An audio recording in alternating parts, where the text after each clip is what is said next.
네, 지난 8월 기록적인 폭우로 수도권 곳곳이 물에 잠기면서 침수 피해가 잇따랐는데요. 한국철도공사 코레일이 선로 침수 사실을 알고 있으면서도 열차 지연 알림 문자 메시지를 뒤늦게 보내 승객 불편이 가중됐다는 지적이 나옵니다. 최기성 기자입니다. 지난 8월 초 서울과 경기, 인천 지역에 폭우가 쏟아지면서 곳곳이 물에 잠겼습니다. 도로가 금세 물바다로 변하면서 2만 대 넘는 차량들이 침수 피해를 입었습니다. 지금 적재함 끝에까지 지금 넘쳐가고 있어. 연장도 다 버리게 되겠네. 큰일 났네, 제가. 기찻길도 폭우를 피하진 못했습니다.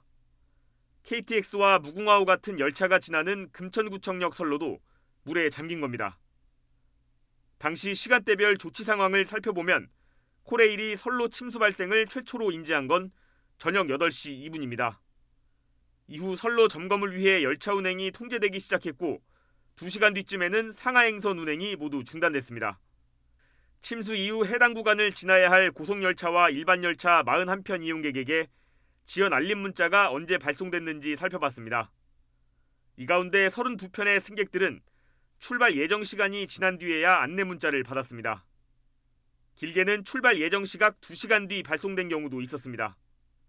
그나마 미리 지연 사실을 통보받은 9편의 승객들도 대부분 출발 예정 시간에 임박해 문자를 받아 실효성은 거의 없었습니다.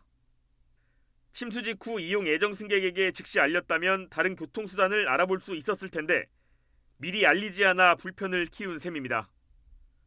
코레일은 풍수해나 선로 문제 등으로 열차 지연이 발생했을 때 문자 발송과 관련된 규정이 없기 때문이라고 해명합니다.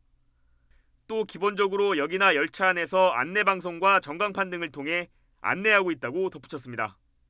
시간대별로 문자 발송과 기준과 관련해서는 구체적인 기준은 없고요. 다만 열차 운행 상황에 따라서 문자를 발송하고 있습니다. 고객 불편 해소나 안전 강화를 위해 코레일이 관련 규정을 개선할 필요가 있다는 지적도 나옵니다. 승객 안전과 서비스 강화를 위해서 그런 어떤 필요한 규정이 없는 것 같습니다. 그래서 열차 지연 알림 문자 발송하는 시간이라든지 상황 등 구체적인 규정이 만들어져야 한다. 지난 8월 8일 폭우로 금천구청역 선로가 물에 잠기면서 열차 지연으로 피해를 본 승객은 3만 8천 명이 넘습니다. YTN 최기성입니다.